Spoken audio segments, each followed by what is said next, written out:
Steve Lowis has been performing and writing music for some 25 years. Alongside that, Steve Lowis is a registered mental health nurse, been practicing for the last 15 years, and today he talks to us about the relationship between music and mental health. Over the years, Steve Lowis has given so much back to the Southampton music scene and the culture in this city, putting on events, creating opportunities for other musicians to shine and showcase their talents. He talks about how it's all about bringing people together. Steve just so beautifully and brilliantly articulates what music means to him and to so many other people. This podcast really resonated with me as a performer and as a musician. It made me feel excited and passionate about performing, and just really encapsulates the beauty of music and what it brings. I can't wait for you guys to hear this podcast. So without no further ado, my name's Luke Garnes and this is The Independent Musician. Tap, clap, sing along, but please keep it on beat.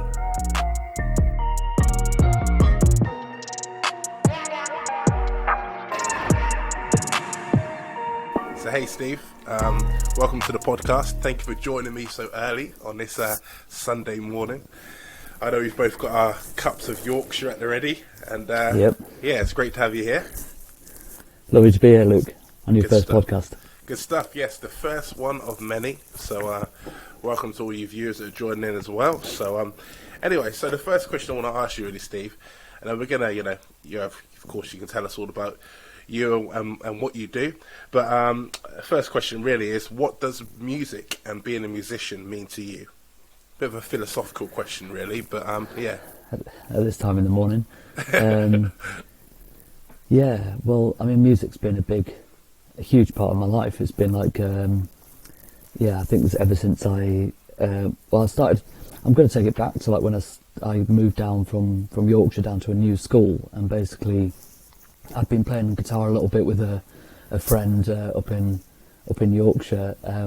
I managed to pull out like an old tape during lockdown and stuff. I bought like one of these cassette tape players where you can listen back to old tapes and kind of put them onto your computer and that kind of stuff, and found some recordings of me when I was sort of playing and learning guitar basically with my mate Phil, and I must have been 12 or 13 at the time.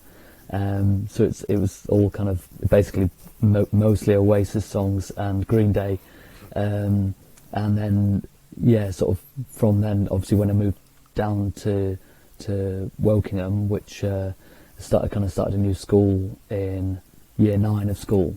So I sort of had to make new friends and stuff, and I was just thinking about this recently, like just how without music, it really. I didn't really stand out when I first kind of got to the school. I was just some blonde-haired Yorkshire lad, and everybody all had their own friends and stuff, and I played some guitar and stuff, but I met my friend Abraham, who started school at the same time, and then we started up a band called Delirium, but by sort of the end of the 2 years of obviously school, so in year 11 we played.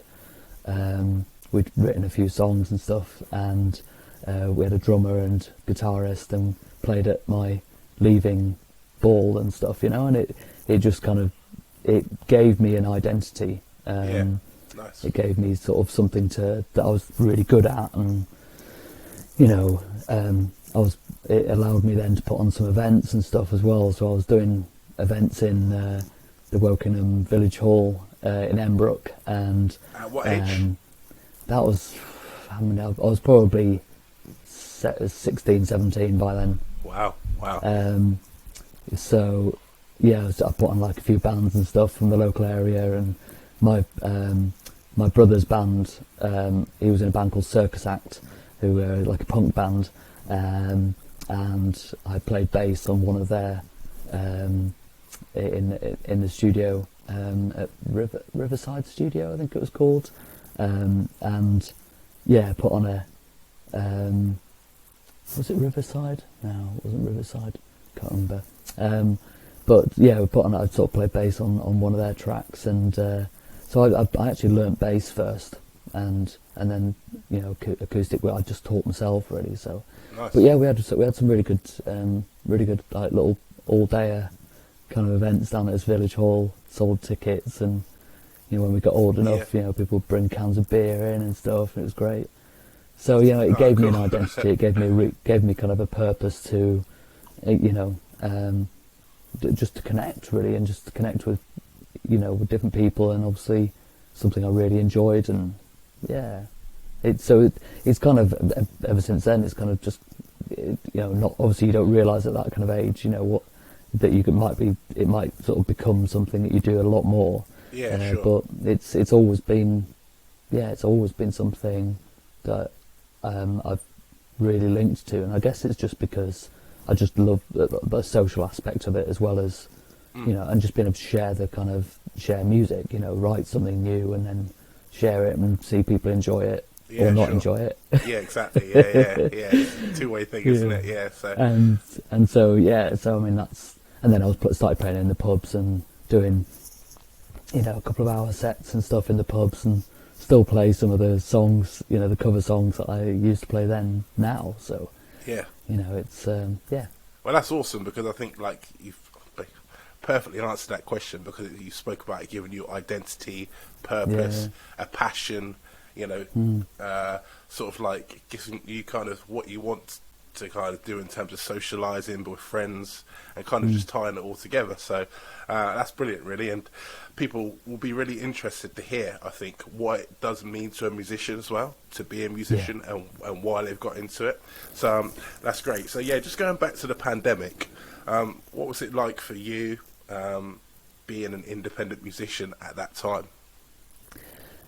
Well, I think for me, it's a big part of my it's still a big part of my identity, a big part of my life. So to have that, removed, because you can't go out and put the events on as well as play them and stuff, and it's it for me, it just sort of I don't know, I kind of really just lost that sense of purpose. Just felt like something was missing. And until I started playing, getting back out again, I kind of hadn't really realised how much I really missed it. So I could have used it as a time to write some new stuff or get creative, but I just completely lost that creative spark, and I didn't pick up the guitar. Didn't seem to be any. I don't know. I just really lost that. The want to do it. And would you say that comes from the fact that you said about before that you enjoy the social aspect of the music and getting out there, performing in front of people, just kind of like spreading that joy, if you like, through your performance and through your music? Do you think it's because that part was completely gone, that kind of just demotivated you a little bit? Yeah, and again, I didn't realise that until sort of we came out of the lockdown, and I started going out and playing live again. That I think it's made me realise that the reason I do it, and the reason I've written songs, there is that personal enjoyment of writing a song and getting it sort of recorded or something, and then putting it out, or writing a new song and then going to an open mic and sort of playing it and people giving you feedback. So obviously music does that, and songwriting does that for you. But when I do play a lot of sort of cover sets of songs that I really like, and I've done. I think I've got a pretty decent taste in music, quite an eclectic taste. So I've kind of learnt songs that are from all sorts of different genres and over the years, and so you get people engaged of all ages. So when you're playing live and you're sort of looking around and sort of seeing people, like, oh, this is a great tune, then that really sort of just fills you with kind of like joy that you just keep, and motivation keeps you going. And Keep going, yeah. You've been to some of my shows, and it's like Yeah. I'll just they'll ask me to book me for a couple of hours, and then I'll play 3 hours, and I just keep going because the energy's there. But the one thing I would say from seeing you perform at your shows is that you've got this ability to like read the audience as well, and because you have such a massive repertoire of material, like you can see what's going well and just like flick through, and you've got a tune for this person, it just brings everyone together, so so I think that's definitely another skill. You play to the room, that's the term, isn't it? Yeah, absolutely, play to the room. But again, it's there's that whole thing of that connection between you and the audience, and you and others, and just people you've never met before, and they you have the ability to be able to, like, there's nothing else really that brings people together in sort of the auditory way, and and the visual way, obviously, but to really connect somebody from one person to the next. And people come up to you at the end, and they're like, it's like they've known you for years, and actually you've never met them before, and it's so like, I've met a lot of people through it. Yeah, it's like you're a friend for life after they see you perform, sort of thing. Just because you've played an Ed Sheeran song that you like, or which I've never done actually, but Yeah, sure. But you can see that, and I feel that when I go and see artists that I really enjoy, and it's like that thrill when you get to sort of meet them at the end of the show, and you like walk up to them, and you're like, hey, like, and you're going at it with like, I've known you for years because I've listened to your music for years. Yeah. But actually, they might be a complete and utter idiot, and then you don't want to be, they just blank you or something, and you're like, oh, okay. So it's I always find it's really good it's that engagement that you get with people that I really enjoy. Yeah. They'll come up to you and you'd like, hey, thanks so much. It's really, really nice of you to that you've enjoyed my my set and stuff. Like, I think there's a big part of it. I've never once seen you just finish your show, get your guitar and get out. Like, you always stick around for at least an hour afterwards.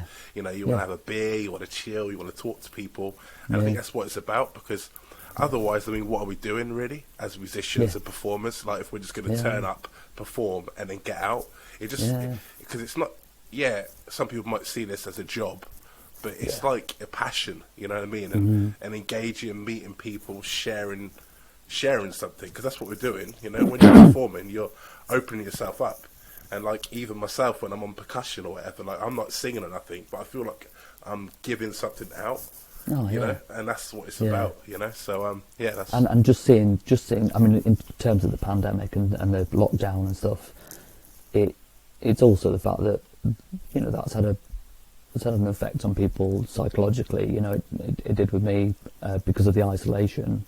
And I think that shows that the human connection, people getting together and sharing experiences, whether it's actually directly or indirectly. Is really good for the soul. It's really good for you, for just people in general. We're generally just social beings, aren't we? So, it's amazing that you've just gone into that bit, because my next question was going to be about, of course, the pandemic being tough on all of us, really, and undoubtedly has affected a lot of people, both personally and professionally.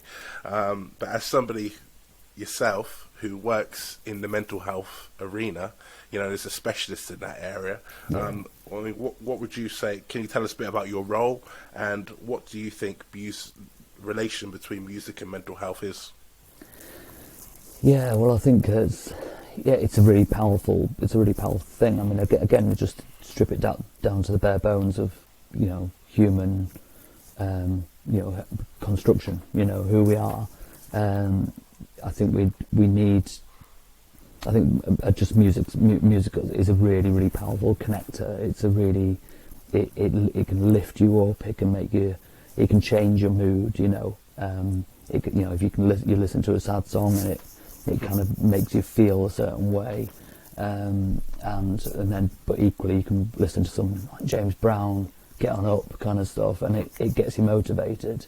We know that from going out running and stuff, and you put your headphones in and you're like, right, going for a run, and you play something that's really charged and, you know, energizing. And so, you know, to me it seems like really obvious that the connection between that and and mental health is, you know, it's really strong. And I, you know, in some of the places that I've worked, you know, I've run like little music appreciation groups, and you know, where you just kind of, you sit around and you look at YouTube or something, and you're like, right, so what, you know, what song like do you really like? And then the other thing is that you can listen back to songs that are from the 60s, the 70s, the 50s, you know, where it go right back. Yeah. And it conjures up sort of memories and, you know, really nice sort of feelings of it's got this amazing ability to be able to take you back to that time, even if you weren't alive in that time, you know, it still makes you feel like you were there, you know, like if you listen to some jazz or something, you know, it takes you to a place even you've never been to, like a New Orleans kind of smoky bar, you know, sort of, and you can imagine what it would be like in that sort of situation. And again, what a powerful thing to do for your mental health, really, you know, to be able to you know, to have for it to have that ability and that impact and power over you, you know, it's great. Yeah, sure. So, you know, so I've sat down with people, and then you share that, or equally the sharing of, you know, you put on a song like Rolling Stones or something, and it's like, you know, I might not have heard that song before, and then somebody else goes, oh yeah, this is like one of my favourite songs. Listen to this bit or listen to that bit, and you go, oh yeah, that's really cool. And so it inspires each other. It creates discussion, creates connection, you know. And so again, it just has multiple benefits, and creates that talking point, creates that, you know, that shared learning and shared experience, you know. 100%. Yeah, and it's so true what you say about when you listen to a song, it takes you to a different place, and almost it can take you to a different place, like what you said, in terms of being like a New Orleans bar or something like that, but also it can take you to a different part of your life, point in your life. Like when I listen to certain songs, it takes me back to that point in my life and how I felt then, and then, you know, it's just a wonderful thing, definitely. Well, yeah, just off the top of my head, I mean, I'm hearing in my head, like, okay, when I first heard OK Computer by Radiohead, and, you know, Paranoid Android and Karma Police and No Surprises and those kind of songs, and I'm immediately taken back to a physics lesson in school when I was there, and I remember listening to it sort of on my had like a headphone, and I was listening to it. But I also remember that my teacher in that class was a really big Radiohead fan, and, you know, I don't know why it takes me back to that memory, but it just does. There we go. But then I've been to so many festivals and stuff where I've seen Radiohead and, you know, watched them perform, you know, those songs, and you're like, oh yeah, that was an amazing day, yeah, sure. No, that's really cool. Awesome. Well, just getting back to like you and your performances as well. Like since the world has opened up again, since after lockdown, like how have you? I know you touched upon it a bit before, but how have you found gigs and performing, and what differences have you seen maybe between gigs and like getting up there and playing now and prior to the pandemic? What have you noticed any differences there? Just less people. Not everyone's ready to come out just yet. Everyone's ready to come out. Some of them are still in hibernation. Understandably, though. I mean, it's like, you know, being in sort of bigger crowds of people. I mean, I guess there's been a lot more of the shows that I kind of like are the sort of more intimate shows where people are sat down listening, you know, and paying attention, and obviously having a smaller sort of audience is always really, it's a different kind of experience, because you know, it's quite in some ways intimidating. In some ways it's just like, actually, especially when you're playing your own original stuff, it's you know, it's really nice to have people like actively listening to what you're playing, listening to every note and that kind of stuff. Absolutely. Whereas the sort of cover sets, I'd expect them to. It would feel weird if I just had them all sat quietly. Yeah. You want to get them up and get them going. Sometimes similarly, like with the cover sets, they're not even maybe sat there at all. Like I remember years ago playing at a place called the Ice House with my band at the time, and we played like here, and the pub went round to the other corner. They went round the corner, and everyone was sat round there, and we couldn't even see them. And we'd finish a song, and all we hear is a all we'd hear is a rippled applause. It's like, well, where are they? Thank you. Exactly, absolutely, yeah. Whoever you are. So that's. Yeah, I mean, I've done all sorts of shows like that. Really, played all sorts of places, but I don't know. I mean, I've mainly. I haven't had a huge amount of opportunity to get out and play my original sort of sets and stuff since lockdown's lifted. So, you know, my experiences of just playing in front of people have been at, sort of different pubs and places that, you know, just get people up and dancing. I've had different experiences, really. It's kind of hard to say. Some of the places there's a lot of people, other places there's not so many, and yeah, I mean, I think it will just take time for the world to catch up, really, and get back to feeling comfortable to get back out. And there was a silly time like during lockdown where you could put on a performance, but people weren't able to sing or know, and there's that sort of stuff, and it was just like, what? That's like I don't know, going swimming and you can't do the breaststroke, you can't do the front crawl. Well, you've just got to sit there paddling. Well, there's a complete disconnect there between people listening to music and actually going to watch music. Yeah. Because by going to watch music, you want to feel part of the performance. You want to get involved. You know, otherwise you just go sit at home and listen to it through a pair of headphones. You know. Can you imagine Can you imagine if they tried to police that? You know, like no singing. Nope. Brilliant. Well.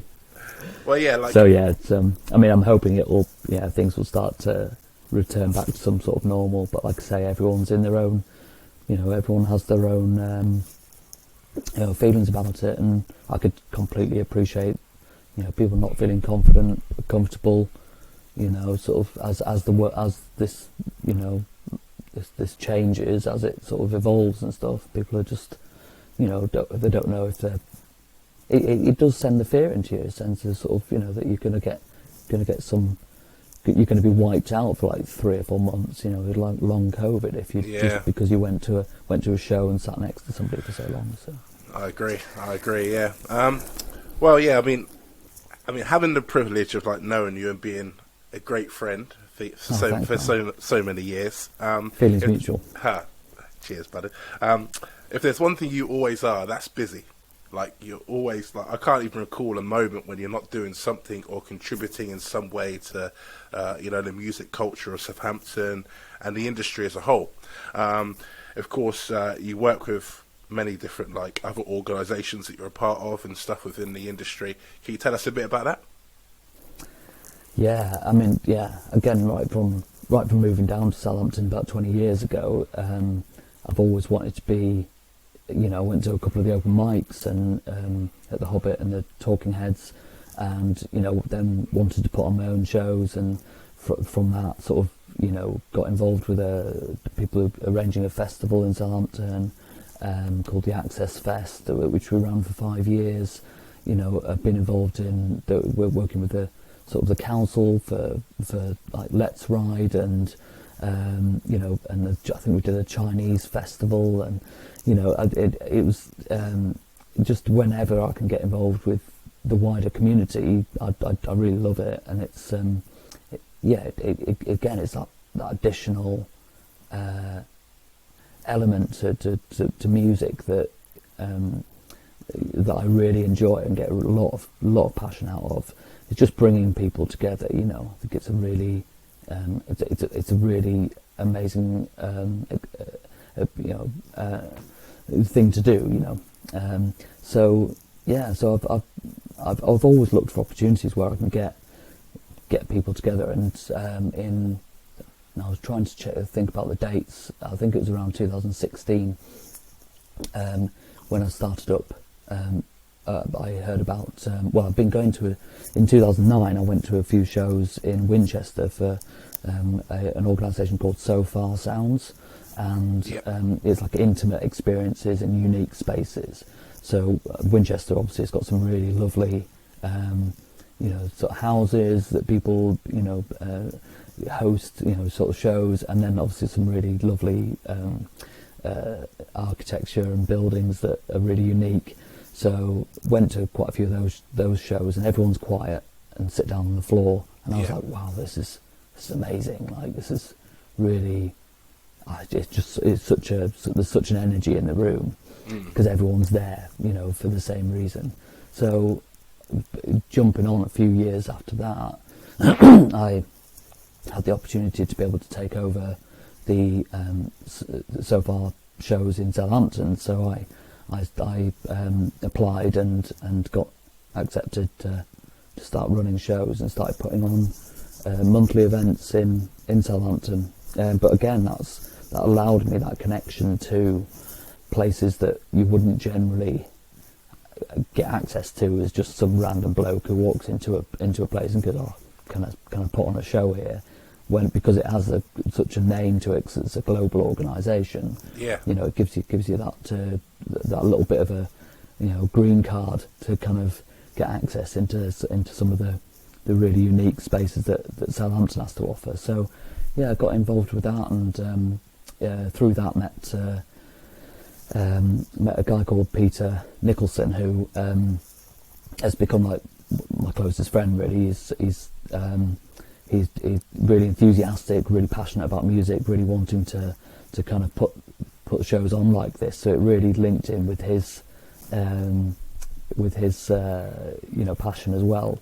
Yeah. And together, then he a couple of years down the line, he set up his own sort of company or business, something like a little group basically called as Sound Level Events, where some of the places that we'd put shows on with So Far, said, oh, we'd really like a bit more regular kind of shows if you can do them. And we said, well, we can't really do that with So Far because we need to sort of keep it flowing and have different places to keep the excitement about, for the guests and for the audiences to come to like brand new places. So one main sort of place that a couple of main places that we put shows on with Sound Level Events was, and we continue to do, is at Leap Beach, which is it's called the Lookout. It's a cafe that's sort of built on some stilts that look out to the sea, and it's a beautiful place. And we've been doing regular shows there and putting on artists that we've met through So Far, and also local artists and artists obviously that hear about us and want to apply. And we've had some just really wonderful shows there. It's really, really nice atmosphere. We kind of take the sort of concept of the So Far, where everybody's quiet and listen to and appreciates the musicians. But we've had some really good following, and lots of sold out shows there, which we continue to do. But then also during the lockdown, we had Pete had a great idea to. It really, just really want to get out and put some music on, and he was like, "How can we do this like in a safe way?"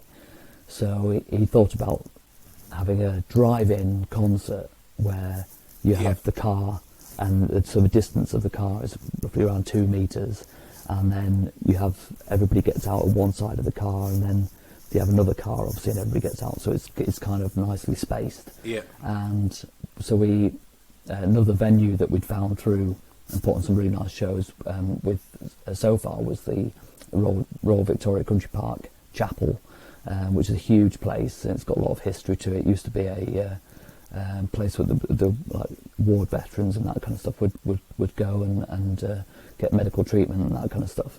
And so they allowed us to put on this. Well, the first UK drive-in show.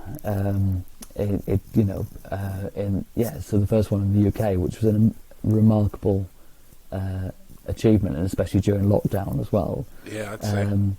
And we put on four shows over a period of 4 months, which were just wonderful. Like some of the best memories that I'll retain for the rest of my life. Really, it was just so nice. Sort of people, you sort of saying about people getting back out in the community, and so we did that during the pandemic.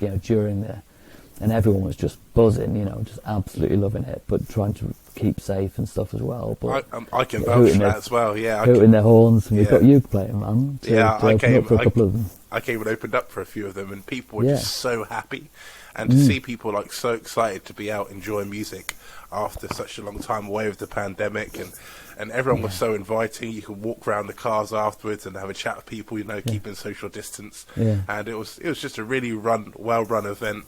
And it was amazing. I remember seeing Wildfront play there, and just amazing. Sean McGowan, just some great artists, and it was amazing. Yeah, that was great. Yeah, and then we joined up with Wickham Festival as well, and had Show of Hands play. So because Wickham Festival couldn't happen that year, it was in 2019, I think it was. So it wasn't last year. It was the year before. So that couldn't happen. So they got one of their usual headlining bands, big sort of folk band on the scene, and sold out the tickets for that straight away. And it was just really, just an amazing thing to be able to put on. Again, as I say, like playing music is one thing, but I didn't perform at any of those. It was just for the experience of putting on an event, and it's a lot of work, but it really pays off. There was a really lovely bit because there's the sort of chapel tower that you can kind of go up this sort of long spiral staircase inside, and you get right to the top. And I've got some really lovely photos of all the cars sort of turning up and parking up, and looking out across that and just being like, I've been involved in putting this on.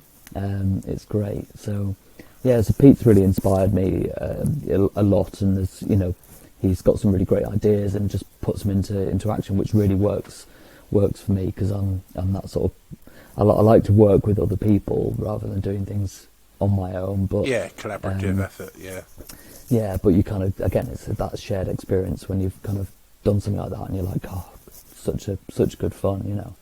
So so the sound level, there's I ran a show called Three Monkeys for 8 years in a non-for-profit cafe called the Art House, and I think I'm hoping to sort of start something up like that again, because I feel like at the moment my sort of passion is really helping sort of, and the love of acoustic music and singer-songwriters and that kind of stuff, and there doesn't seem to be a huge amount in Southampton for that, for those kind of shows, and that give people that platform. There's a lot of bands and a lot of venues for bands and things, but to have like a nice sort of small audience, acoustic sort of places that you can go and play. I think there's a limited amount now, so it'd be really nice for the Art House to allow me to put on those kind of shows again, because they were really nice. He had like 3 singer-songwriters in a row, and then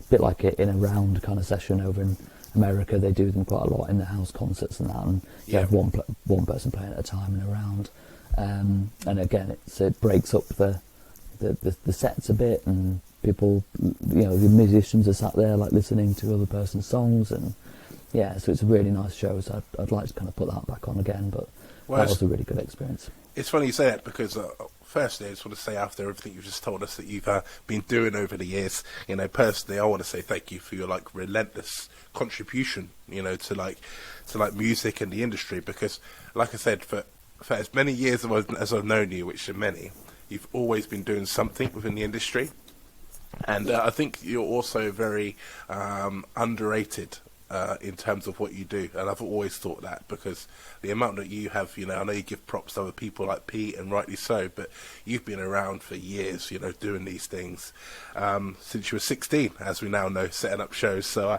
it's pretty extraordinary.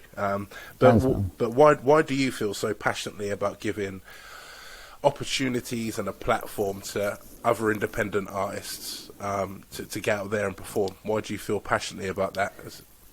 Well, I think it's because I just realised how difficult it is, and it's got more difficult even during my time. In the last 20 years, really how the industry has changed, and a lot more of it now is about getting onto social media platforms and putting yourself across, selling yourself as a product almost, and trying to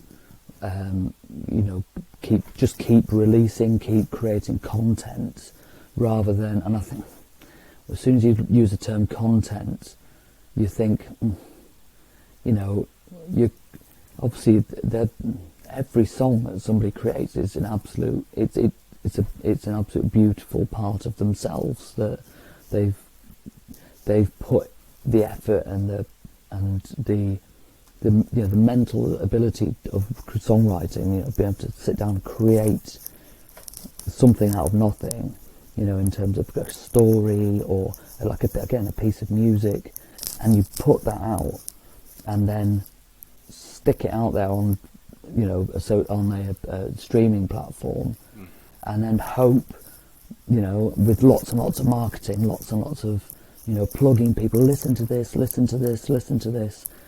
that you hope that you'll get enough people to listen to that song, and then you don't get the reward for it in terms of monetary value. No. Which is just really demoralising, and just hard work, lots and lots of hard work, and whereas I think the shows, and giving people the ability to be able to sell their merchandise and sell their products, and there's still a need and a place for having that physical vinyl or CD, or trying to think in creative ways about how to market your product. And again, that social engagement that you get, where the people get to actually meet the band at the end and come to the record table and be like, "Hey guys, so that was an amazing performance. Can I buy your CD or your vinyl?" And that's there's still a need. There's still a demand for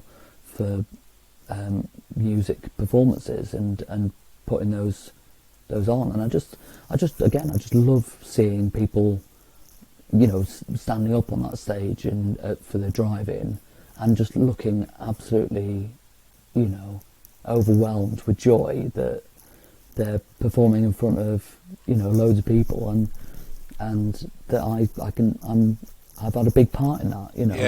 I've done that. That's exactly it, because it's like in like a time where social media is so prevalent, people are constantly looking on social media, looking at other people, and they're thinking, "Oh, I want to be like that. I want to be like this." You spoke before about like when you were younger, trying to find your identity and stuff within music and the purpose. And I think like it's not only that self gratification that artists get when they play live, but it's also what they get back from the crowd, because it makes them know that what I'm doing and what I'm pouring my heart into and creating is like actually resonating with people. And people aren't going to get that through a streaming platform.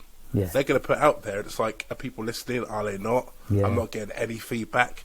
But when you're there in front of a crowd and somebody says to you afterwards, "Oh, this night is like, it's made my month, it's made my week, what I mean? This is one of the best performances I've ever seen."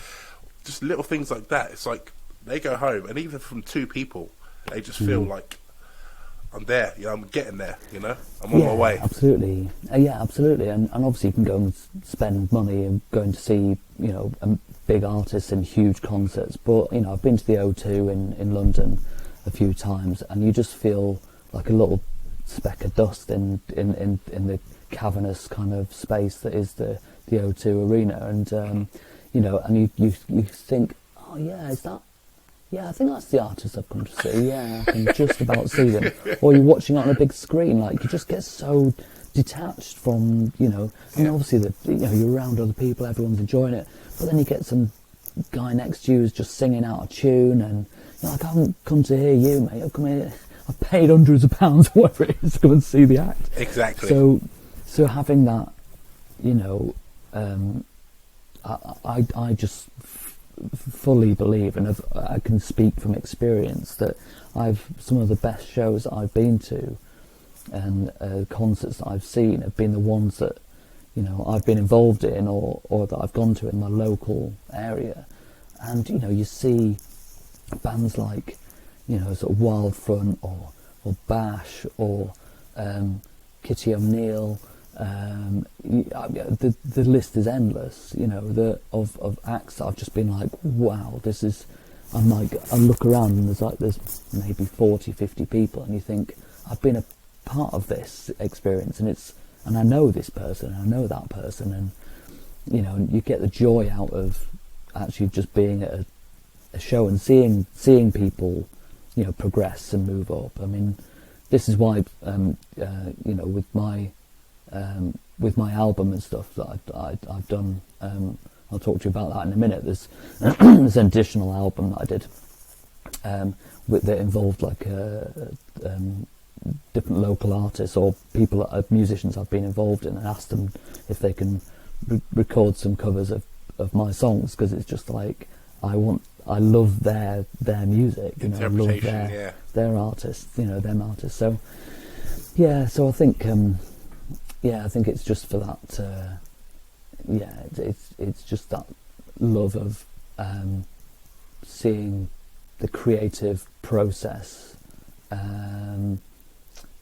giving people the opportunity and the platform to, you know, to express that. And I know for certain that there's been a lot of artists, in the local artists, that I've given them their first ever performance, their first ever show, and seeing them, you know, I don't know if I can do this, I don't know if I can. I'm like, cool, man, that's right, you'll be all right, you'll be all right. And they get up, and then, you know, 2 or 3 years later, they're playing at the Joiners, or they're playing, you know, it kicks them off, kickstarts their sort of music career off, and it's nice to follow them and sort of see how they progress. And yeah, it's you know, that's just really comforting. It's just nice to know that you've had an impact on somebody's life or help to inspire them. But then there's also, sorry Luke, I'm probably banging on now, but it's also when you were saying about the audience, and it's about, you never know who you've inspired when you play a song or something that they then go away and go, oh, I'm going to learn that song, or I'm going to pick up the guitar, or I'm going to pick up an instrument. And, you know, I have, in my sort of musical career, I have had people who have got in touch and said, like, you know, that song that you've written is really, you know, it really moves me, it really makes me, you know, I put it on if I'm having a bad day, or, you know, and there's, you know, it's just really, really lovely to kind of have that, you know, feedback from people, and realise that you might have had a completely, in your perspective, had a really crap show, and nobody's come up to sort of say anything, or they've all just gone home, and then you kind of get a message like, you know, maybe even a year later, and you go, oh, I was at your show like last year, and I remember you playing this song, and you know, I still really listen to it. I listen to it every day, and you're like, cool, that's great. No, I completely agree, and I think it's like you say, it's when you perform, like, you never know how people are taking it at the time. You're like, oh, because we're also always so hard on ourselves as performers. So it's like, oh god, it's just going well, I'm feeling a little bit rusty, but at the end, it's like you never know who you're inspiring, who you're touching, who you're getting through to. And I think that's the beauty of music, and that's just what I love personally about performing. And what I also love about everything you said is you've spoken so much about setting shows up, giving opportunities.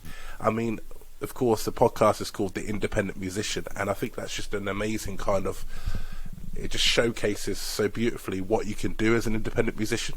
Like, you're not constricted by certain things, you have autonomy, and the ability to go out there and do what you want within the industry, and I think that's a great thing.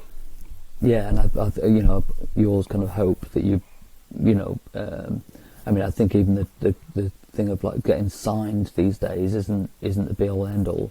It's about having, finding sort of independent record companies or management, that will support you on your journey, and they market you. They might sort of say, well, you would probably fit into this sort of category of music, which would then inspire this following of fans. So there's maybe this sort of certain look that you need to kind of go for.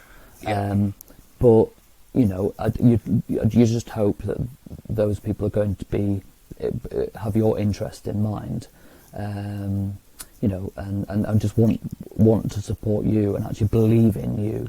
And if there's a piece of advice that I could give to like any like upcoming artists or people, musicians watching this, is that if you don't find that, then stay true to who you are. Like it's not the be all and end all. You just said that already. Like if you come across as somebody who says, "Oh, I want to sign you, but I want you to do this. I want you to be this. Sound like that." Nah, that's when you need to have the like ability, and like you're a perfect example of this, to say, I know who I am. I know my identity. I know what I want to create. That's not aligning with that, so no thanks. I'll carry on doing my thing.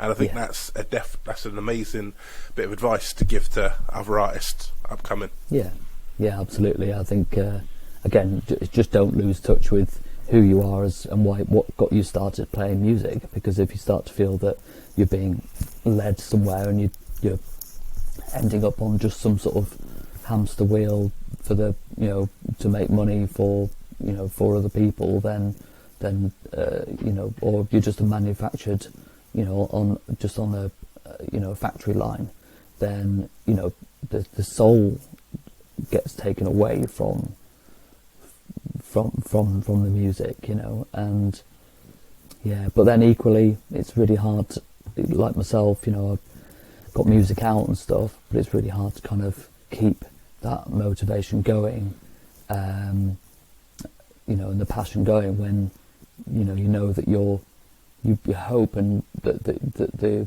songs that you write are could reach lots and lots of people, lots more people.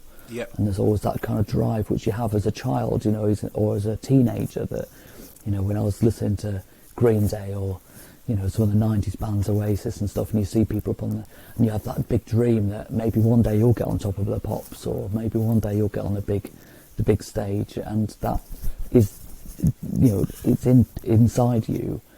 And when you realise that you get to the age I am now, and you're thinking that didn't happen,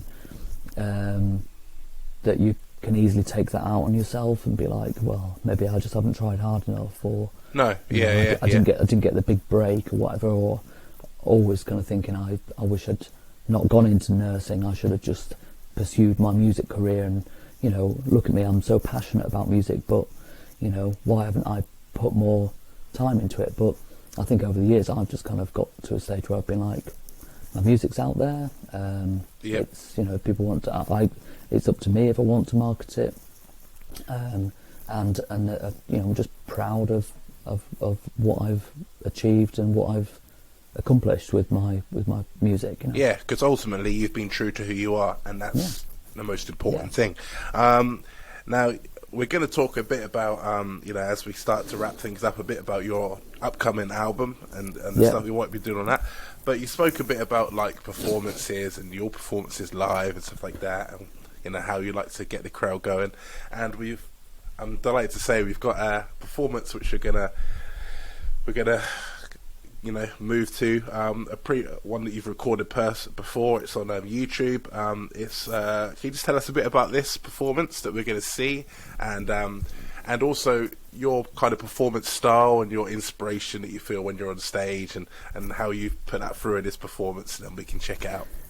Yeah, well, this song is the most sort of recent one I've had recorded, so my most recent single, and it's a song called Rock and Roll Saved My Life, which I wrote back in 2000 and 6 or something. It was a long time ago, but it's always just been, it's a bit of a nod towards my love of sort of like rockabilly kind of, rock and roll kind of artists, and just like it's a fun song. It's really, really simple, but it's it's a good crowd pleaser, and so when I've played it and people have been like, "Oh, this is great," and more recently, within the last sort of 5 years or so, I've been taking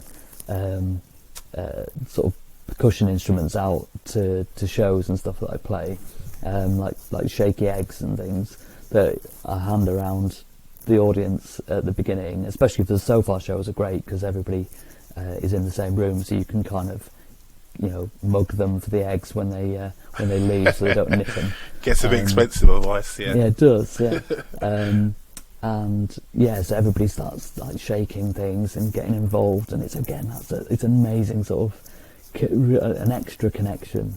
I mean, it's great if people like clapping, whatever, or singing along to the catchy tune. But in this way, this song really lends itself to getting people like shaking stuff and feeling really involved in the song. So I played this at a So Far show in Hastings, and it's somebody's house, and it's a beautiful place, really unique place. And I started playing it, and then everyone was getting involved, and the videos come out really, really well. Bradley Bowers from BCB Media filmed this and captured a really amazing performance. And I always put this on and watch this if I'm having a bit of a down day, because it's just again another it's not, well, it's me. I enjoy my own music, and I always think if you can't enjoy your own music and watch the stuff back and be thinking, I've done that, or that was a really fun time, then I think what's the point of doing it? But so this is a really nice memory from a few years back, getting to play a show in So Far Hastings, and it's my new single, latest single, Rock and Roll Saved My Life. Okay, perfect. So here it is, guys. This is Steve Lowis, of course, live at a So Far show in Hastings. Rock and Roll Saved My Life. I'm buzzing to see this myself. So here we go. This is called Rock and Roll Saved My Life. Thank you so much for having me.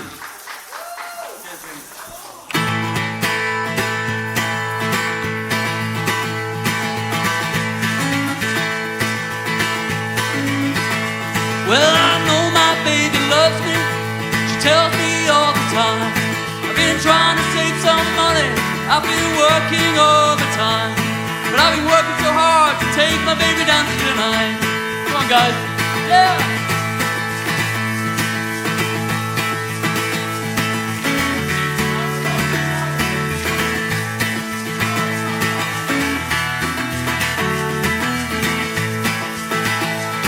There's nothing to it, honey. You just shake your hips and jive. Well, there's nothing to it, honey. You just put your hands in mine. It sounds like I did back in 1949.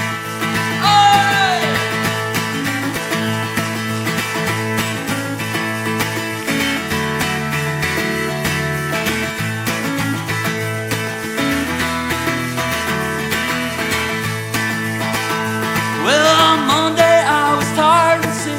Tuesday blues arrived. Wednesday came and stole my heart. Thursday passed me by. But on Friday night, rock and roll saved my life. Hey! Woo! Yeah!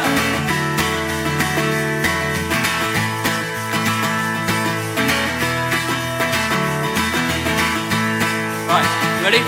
On Monday I was tired and sick. Tuesday blues arrived. Wednesday came and stole my heart. Thursday passed me by. But on Friday night, rock and roll saved my life. Yeah!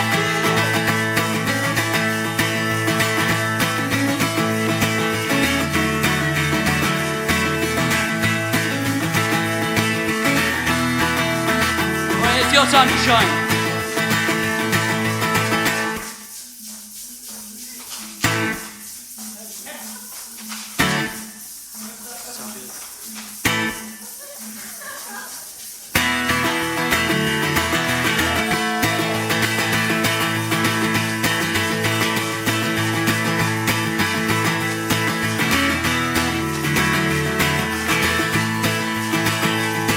On Friday night, rock and roll saved my life. And on Friday night, rock and roll saved my life. And on Friday night, rock and roll saved my life. Big ending, come on, guys.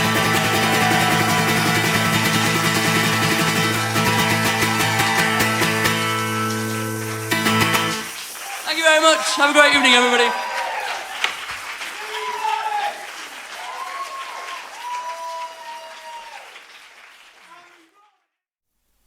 Yeah, so that was Steve Lowis, Rock and Roll Saved My Life at So Far Shows. That was, what a performance, mate. What a performance. I loved it. I loved the engagement from the crowd. You just saw some funny things in there, just like one lady was just like not even shaking the egg, just like tossing it up and down like this. And then you had, I have no control. No, it's They crazy. just completely lose control. And you had Pete in the corner who was like shaking. He had a shaker as well, and some other like fan-looking shaker. And just I loved that when you stopped and stripped it back and just let the crowd have do the shakers and just like the engagement. I'm so glad that people who are watching this podcast have got a chance to watch that as well, because that just shows. It kind of encompasses everything you spoke about so far about social engagement and like your performance style and what you get and give to music. That's perfect video to see. Absolutely, it's the epitome of like everything that we just talked about. It's just that when people are equally when people are sat there quiet and listening to a real personal song, then that's really wonderful, and you get those kind of shivers down your spine moments where almost kind of brings a tear to your eye, because people are just like, you can tell they're really really captivated. But equally, like, you've got that where I get a buzz and shiver down my spine because everyone's just going, "Way!" And I'm really loving it. So it's amazing. It's just again, they're completely different styles of music. I tend to play sort of quite folky, sort of stripped back sort of stuff, but you throw a few upbeat ones in there and for a little curveball. Everyone's just like, oh, okay, I'll get involved in this, and they love seeing people's faces when you hand them this sort of egg and they go, and you're like, they're looking around at other people. What do I do? Brilliant, yeah. But also just like just a little nod to like performance and stuff like that, about just letting loose when you perform.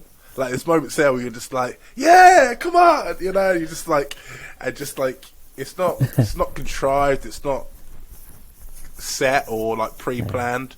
It's just what you feel and just giving it out. And I mean, I just love music, and I've seen you perform many times, and you do a great job of showing the beauty of music through your performance.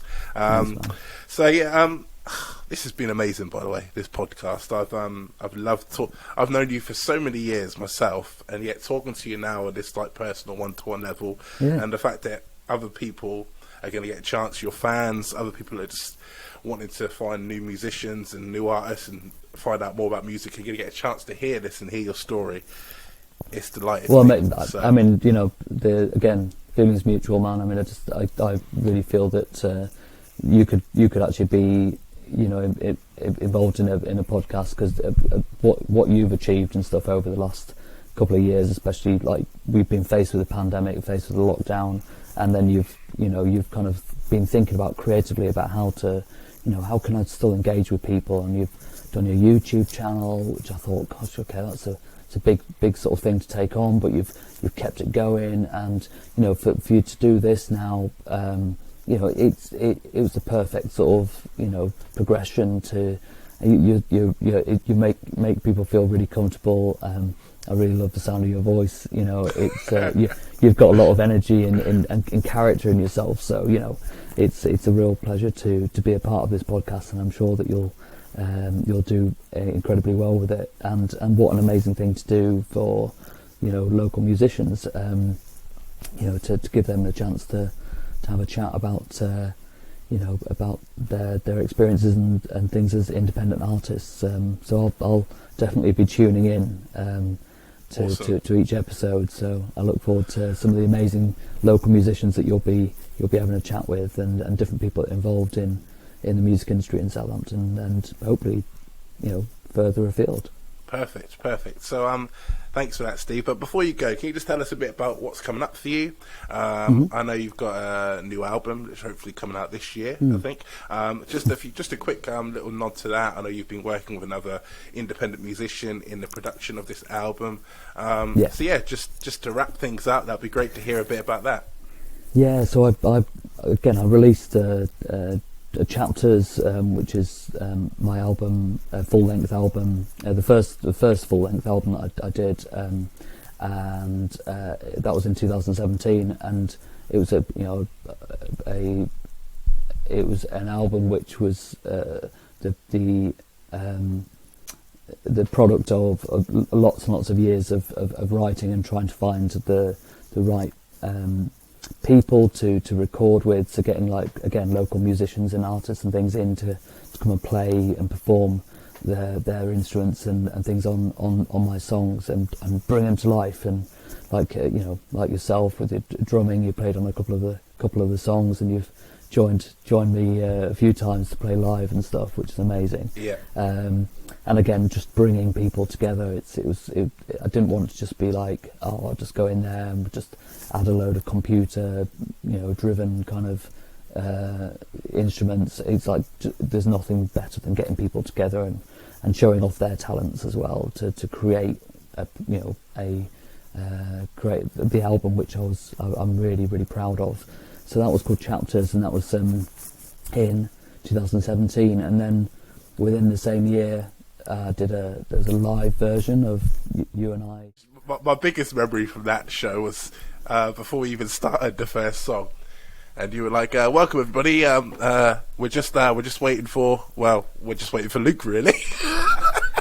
Because I was still fiddling around with getting my cymbal in the right place, sorting out my percussion, and it was a great show. You can, by the way, guys, I just want to say you can check out all of Steve's stuff. There's going to be a whole host of links in the description of this video, not only to the performance that we saw earlier, but also the full performance of that on Spotify is going to be linked to this. Chapters, the album, is going to be linked to this. That live Chapters performance. Recovered. There's going to be links galore, so you can really check out Steve's stuff. But yeah, and the new album. So so then there was Chapters Recovered, and then the new album, which was meant to be released sort of a year or so later, like an EP to go. So I created a book, which has got it's a lyric book and photo book of all the different photos and people that I've met and things that I've done, and the lyrics as well, and then a CD in the back, and then my plan was to create to get a leather bookmark and to have that so that people can put that into the book, and then there's a download code for the EP that was like an accompaniment. So that was the plan to get that recorded. I've made a start now. Again, it's just finding the right people to record with, and and obviously just have that time and the money as well to kind of do it. So so I've got an EP that I'm working on at the moment called Secondhand Books, and it's going to be sort of an EP, maybe six tracks or so, and I've already made a start on that with Johnny Moody, who's a amazing local singer songwriter and producer as well. So Mood Market Studios is it's called, and we've already made a start on some of those tracks. So I'm looking forward to cracking on with those this year and getting them out to the world. So, and then that will be that project sort of completed, so I can die a happy man. And not for many years yet. Not for many years. But speaking of Johnny's going to be on on a future episode in this podcast. So those of you listening, look out for that one. Can't wait to talk more with Johnny about.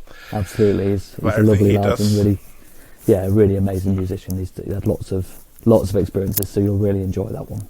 Perfect. Well, Steve, like I said, I just want to say thank you again for your contribution. As you're just a stand-up guy and a great musician. I hope people that live more locally can come and see you perform live.